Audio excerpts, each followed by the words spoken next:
Marcus Williams drove his old Honda Civic slowly through the quiet streets of Pinewood Heights.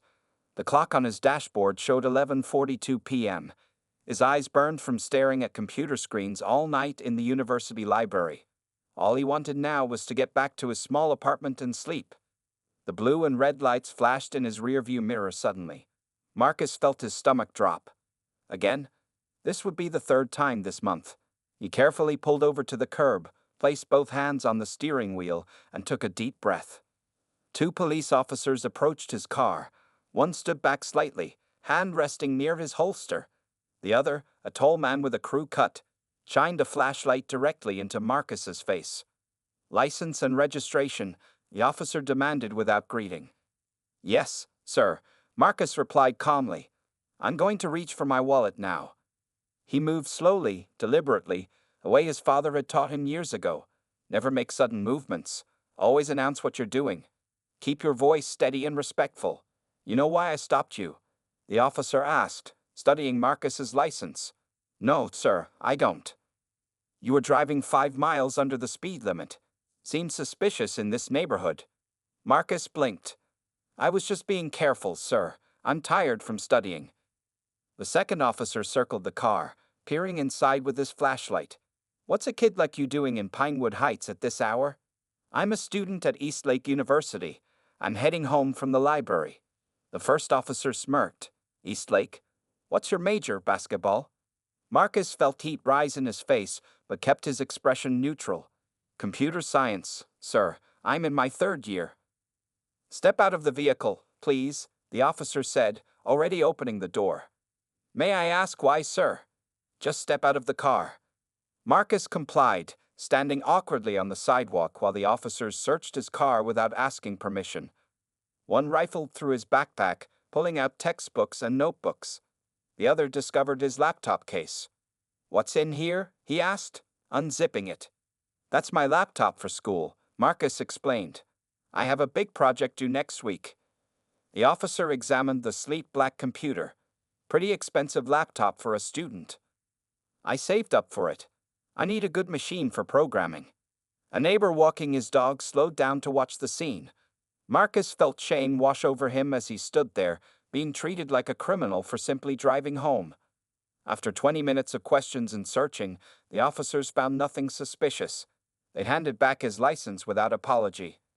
"Be more careful how you drive around here," the first officer said. "People get nervous seeing someone like you creeping around." Marcus nodded silently, knowing any response would only make things worse.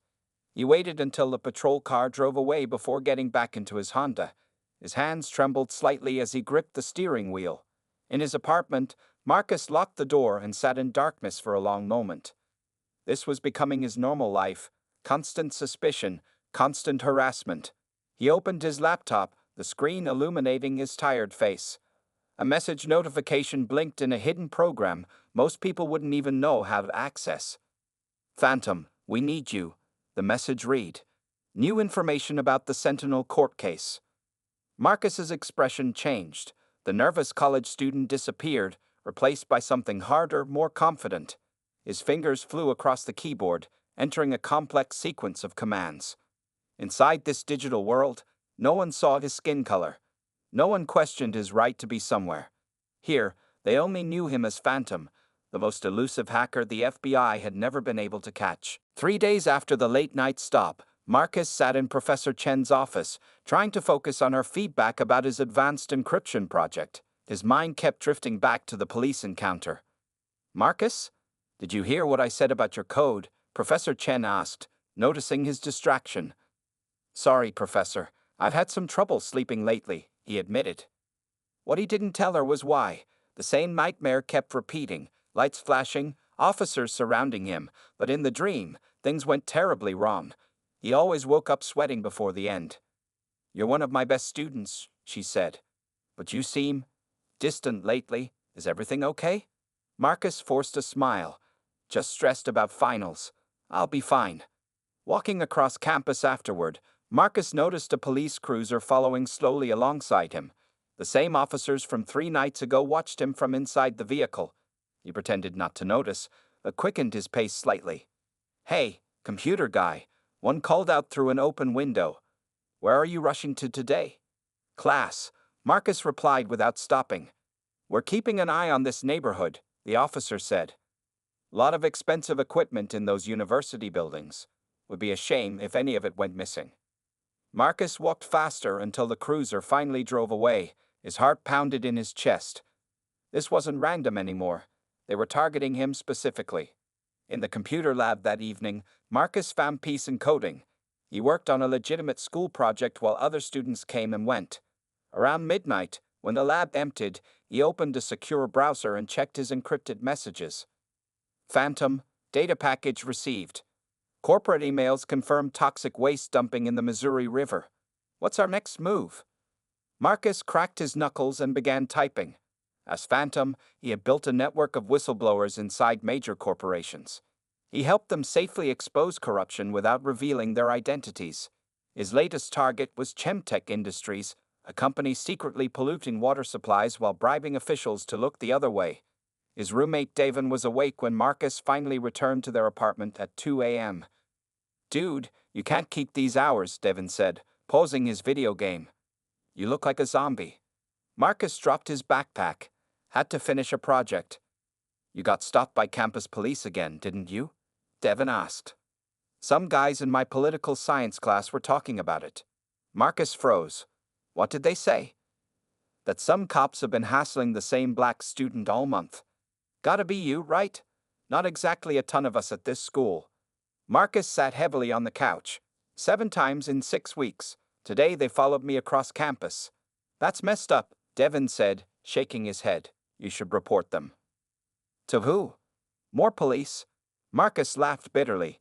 "I just need to keep my head down and graduate next year." His phone buzzed with a text from his mother. "Call me when you can. Worried about you." Marcus hadn't told his parents about the police harassment.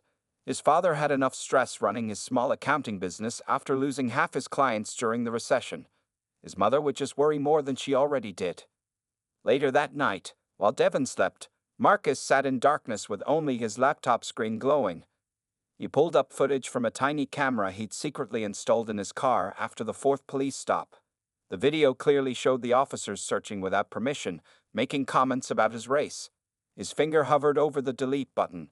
Exposing them might make things worse, but staying silent wasn't working either.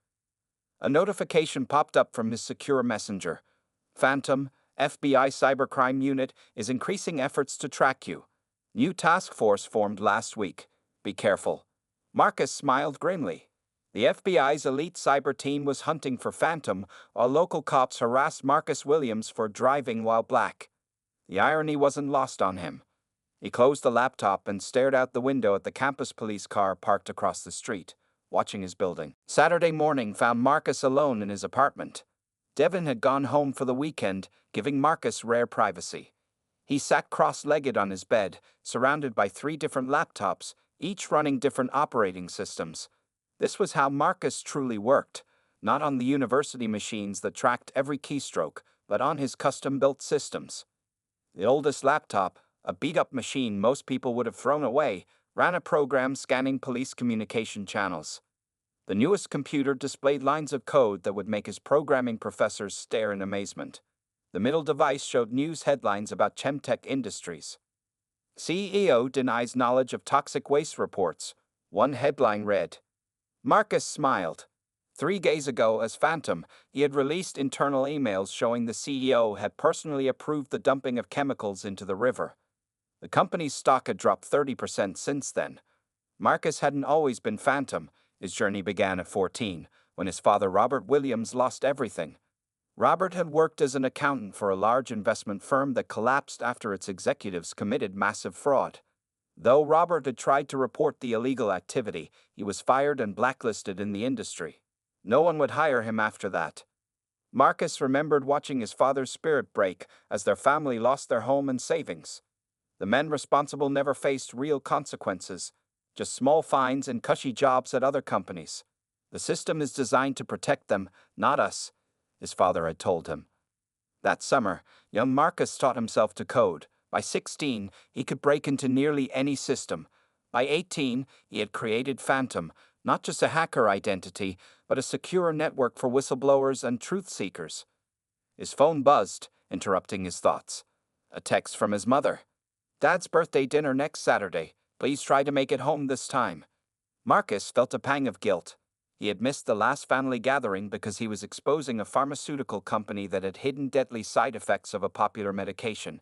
His parents thought he was just studying. Turning back to his computers, Marcus noticed an alert on his police scanner. The officers who had been harassing him were responding to a call just blocks from his apartment. Marcus quickly shut down his systems and packed them away. He needed groceries anyway. Better to go while those particular cops were busy elsewhere. At the small market near campus, Marcus carefully selected affordable food for the week. His scholarship covered housing and tuition, but little else. He worked part-time in the university department, fixing faculty computers for minimum wage.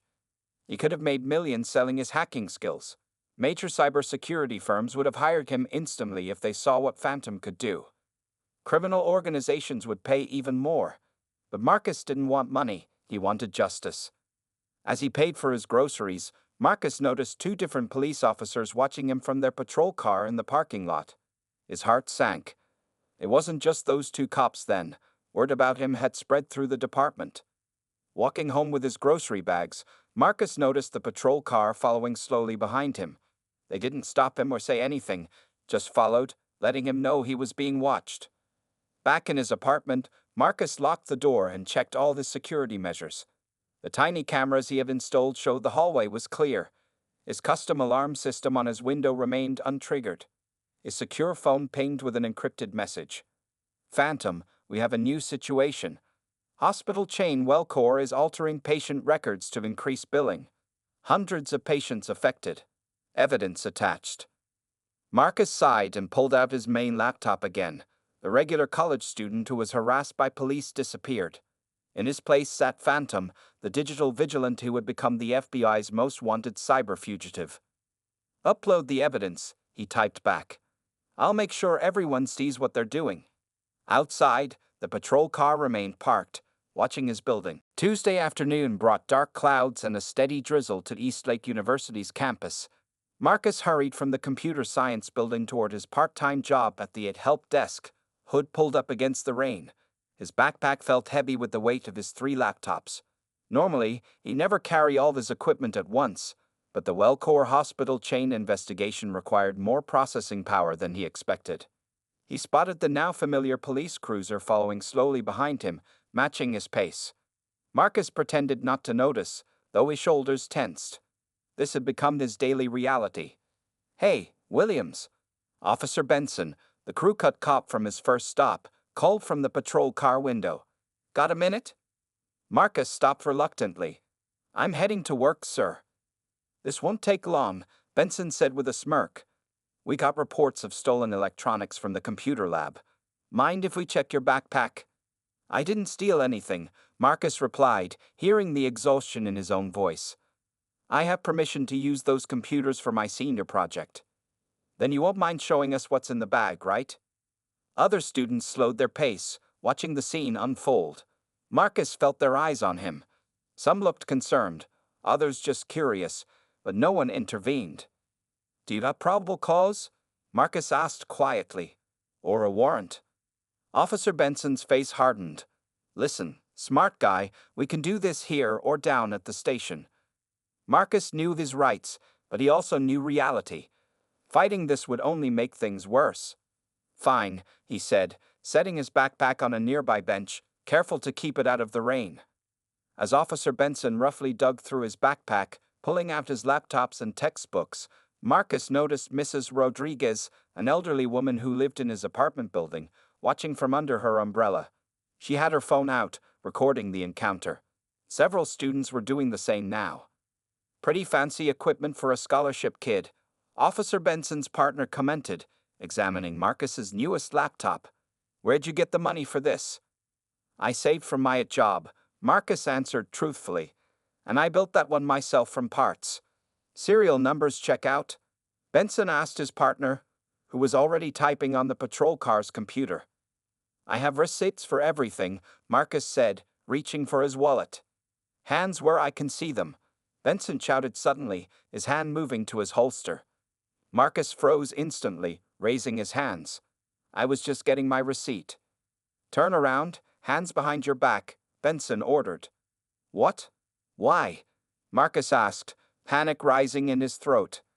You matched the description of a suspect in a campus burglary, the officer claimed. We're going to sort this out at the station. Before Marcus could protest further, he was being handcuffed on the sidewalk in front of dozens of watching students. The rain soaked through his clothes as Officer Benson pushed him against the patrol car while his partner continued searching through Marcus's belongings. I didn't do anything wrong, Marcus said, his voice shaking slightly. Mrs. Rodriguez moved closer, still recording. I'm sending this to your mother, Marcus, she called out. This isn't right. More phones appeared, recording the scene. Someone shouted, He's just a student. Leave him alone. Officer Benson ignored the growing crowd and roughly guided Marcus into the back of the patrol car. Through the window, Marcus watched his backpack being searched, his laptops being examined. Everything he built as Phantom was on those machines, protected by encryption but still there. His entire secret life was in police hands now. As the patrol car pulled away, Marcus saw students already sharing the videos of his arrest on their phones. By tomorrow, everyone would see what happened. In the back seat, Marcus closed his eyes and focused on breathing. The breaking point had finally arrived. There was no more hiding, no more keeping his head down.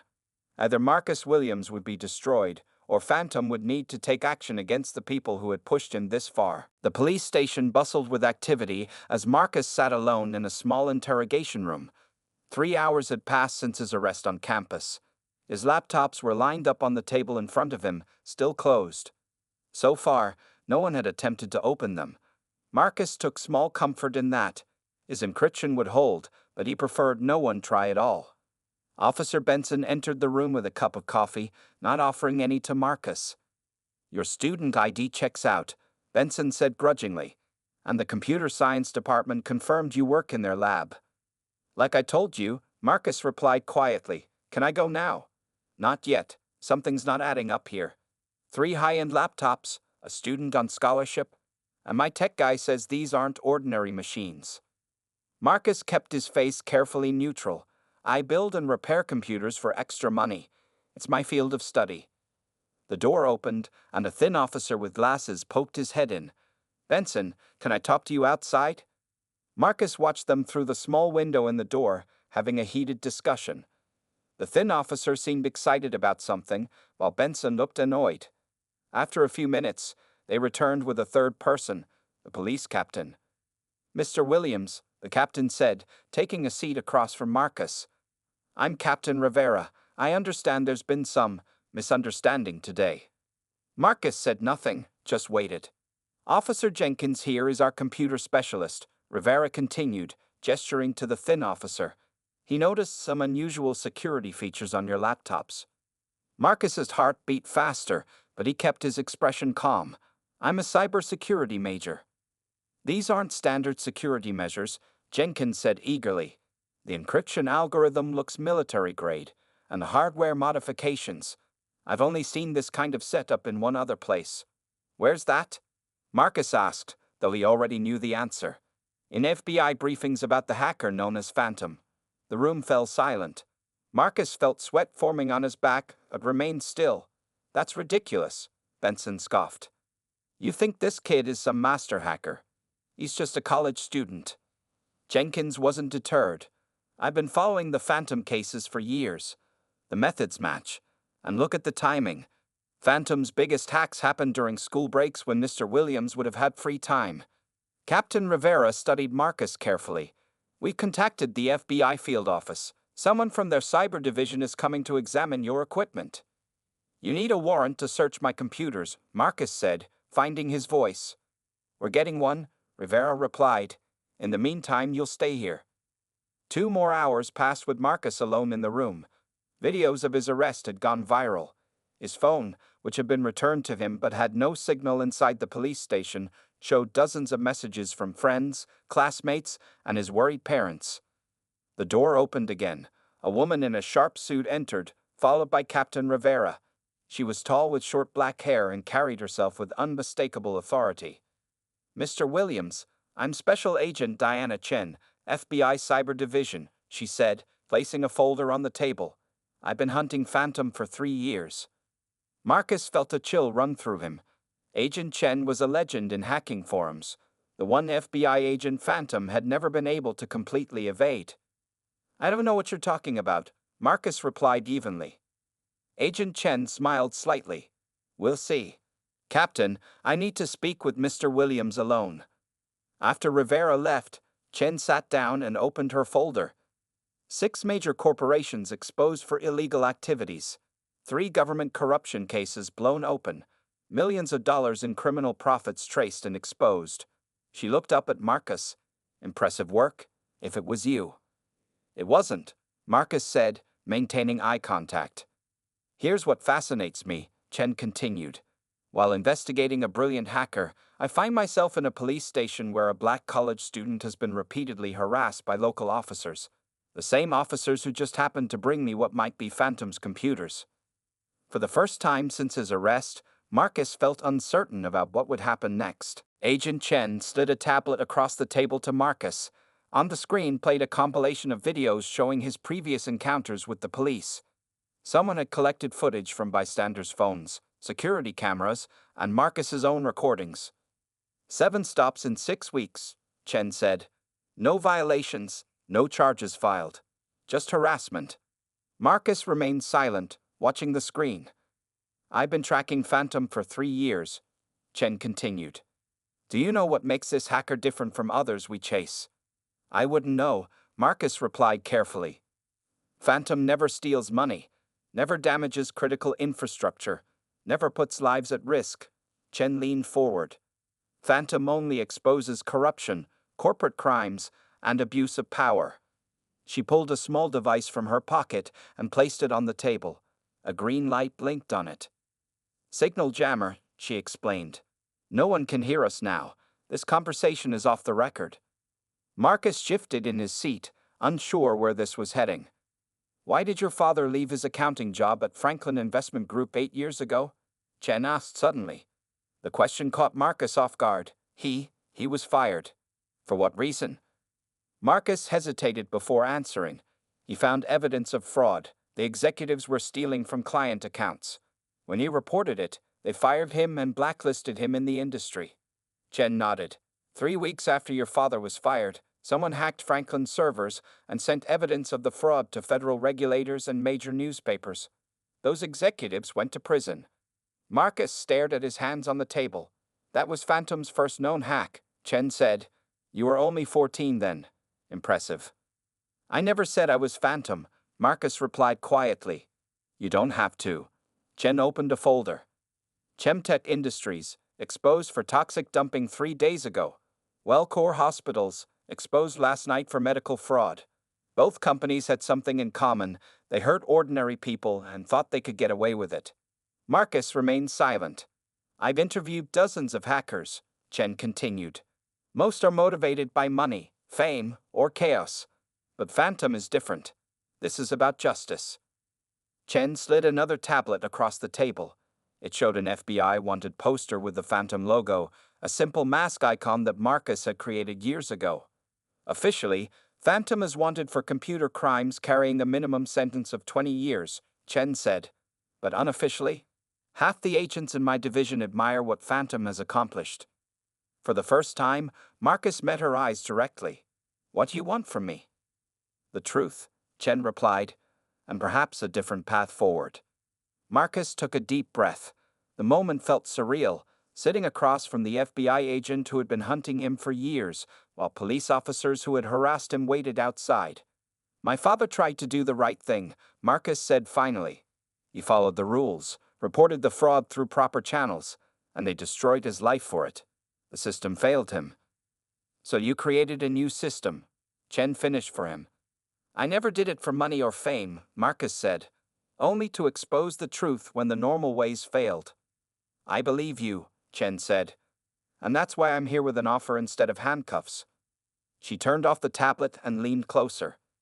"The FBI Cyber Division needs people who understand both sides of the digital world. People with skills and, more importantly, with a moral compass. She paused.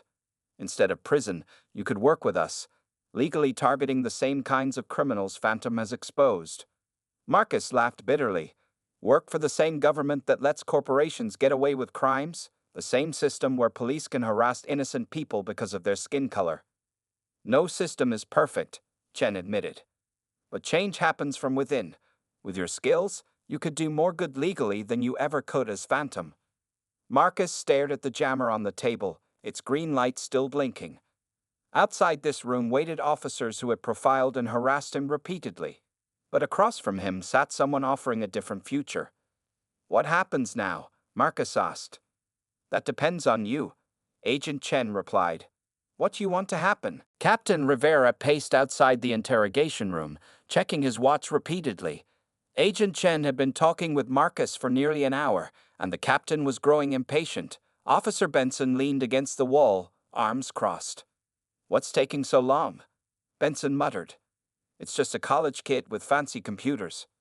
The door finally opened, and Agent Chen emerged alone. Her expression gave nothing away. Captain, we need to talk, she said. In your office, please. Rivera led Chen to his small office while Benson followed uninvited. Once inside, Chen closed the door firmly. I've confirmed that Marcus Williams is connected to the Phantom investigation, she said. Benson's eyes widened. So the kid is actually Phantom, the FBI's most wanted hacker. I didn't say that, Chen replied coolly. But Mr. Williams has valuable information related to our investigation. She placed a folder on Rivera's desk. This is an official request from the FBI to release Mr. Williams into federal custody along with his electronic devices. Rivera flipped through the papers. This is highly unusual, Agent Chen. So is the pattern of harassment your officers have subjected Mr. Williams to, Chen countered. 7 stops in 6 weeks without cause? That's not police work. That's profiling. Benson stepped forward. Now wait a minute. Officer Benson. Chen cut him off. Did you know there's an FBI file documenting each of your encounters with Mr. Williams? We have witness statements, video recordings, and Mr. Williams's own testimony. Rivera's face paled. What are you saying, Agent? I'm saying that while your officers were busy harassing an innocent black student, they accidentally stumbled onto a federal investigation. Chen's voice remained calm but carried an edge of steel. The FBI takes civil rights violations very seriously. We were just doing our job, Benson protested. The kid seemed suspicious. Suspicious how? Chen asked. By attending class? By working a campus job? By driving 5 miles under the speed limit? Before Benson could respond, Rivera raised his hand to silence him. What happens now, Agent Chen? Internal Affairs will be contacting your department tomorrow, Chen replied. As for Mr. Williams, he's coming with me. In the main area of the police station, officers and staff had gathered, whispering among themselves. Word had spread quickly that an FBI agent was in the building for the college student they brought in. Marcus sat in the interrogation room, still processing the deal Agent Chen had offered him. Work for the FBI Cyber Division as a consultant instead of facing charges. Use his skills legally to target criminal organizations. Clean slate, fresh start. The door opened, and Chen entered with Captain Rivera. Mr. Williams, you're free to go, Rivera said stiffly. We apologize for the inconvenience today. Marcus noticed how the captain couldn't quite meet his eyes. Your belongings have been returned, Chen added, handing him his backpack with all 3 laptops inside. I'll drive you back to campus. As they walked through the station, Marcus felt the stares of every officer. Some looked confused, others embarrassed. Officer Benson stood in a corner, his face red with anger and humiliation. Outside, a small crowd had gathered. News of Marcus's arrest had spread beyond campus. Students held signs reading "Stop Police Harassment" and "Justice for Marcus." When they saw him emerge, they cheered. Mrs. Rodriguez pushed through the crowd and hugged Marcus tightly. I called your parents, she said. They're driving here now. It's okay, Marcus assured her. Everything's been cleared up. Agent Chen guided Marcus to her unmarked car, away from the crowd and cameras. Remember our deal, she said quietly. You have 3 days to decide. As they drove away from the police station, Marcus saw the crowd growing larger. His phone buzzed constantly with messages and social media notifications. Local news vans were arriving. What will happen to those officers? Marcus asked. That depends on the internal affairs investigation, Chen replied. But I suspect Officer Benson's career just took a serious hit. And the FBI announcement? Chen glanced at him. Official statement will say that local police inadvertently assisted a federal cybercrime investigation.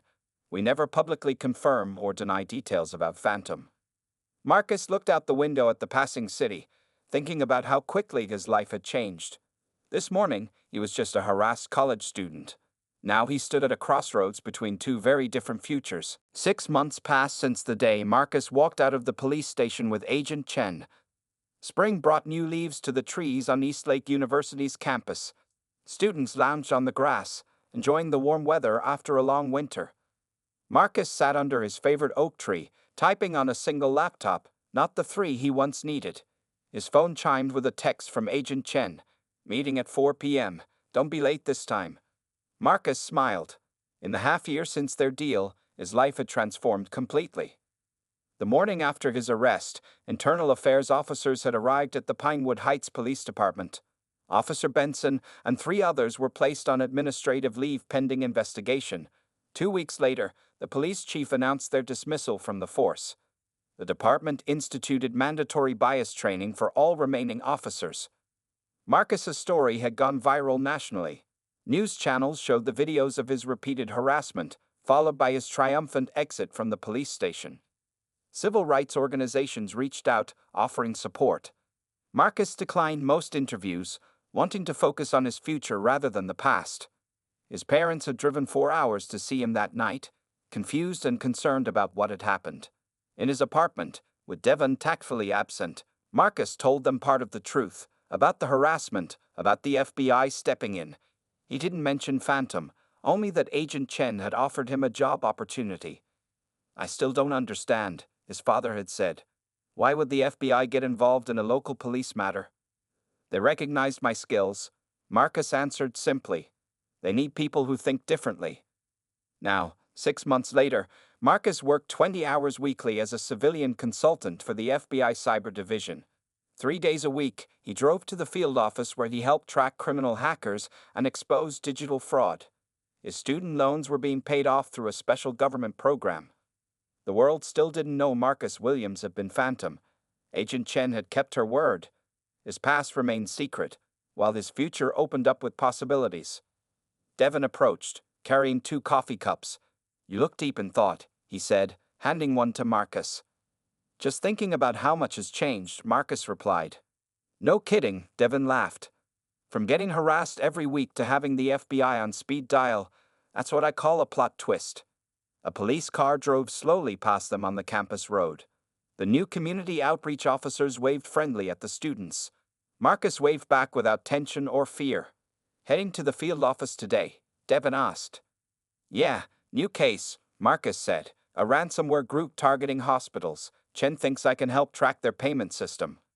What Marcus didn't add was that he'd already identified the group's leader, a former colleague from Phantom's shadowy online world. The skills that once made him a wanted hacker now made him an invaluable asset to law enforcement. Later that afternoon, Marcus sat in Agent Chen's office, explaining his approach to tracing the ransomware payments. You're sure this will work? Chen asked, reviewing his notes. Trust me, Marcus replied with confidence. I understand how these people think. Chen smiled slightly. That's why you're here. As Marcus walked out of the FBI building that evening, his phone rang. It was his father. How's the internship going? Robert Williams asked, still believing his son had a regular government position. It's good, Dad, Marcus answered. I'm helping people. I'm proud of you, son, his father said. You found a way to make a difference in the system. Marcus looked up at the sunset painting the sky in shades of orange and purple. Yeah, I did. He thought about all the paths his life could have taken. If those officers had never harassed him, he might still be Phantom, working alone in the shadows. Instead, he was using his talents openly, with resources he never had before. The police had meant to intimidate a young black man they saw as suspicious. Instead, They had accidentally set him on a path to become his most powerful self. Marcus smiled as he walked to his car, no longer looking over his shoulder for flashing lights.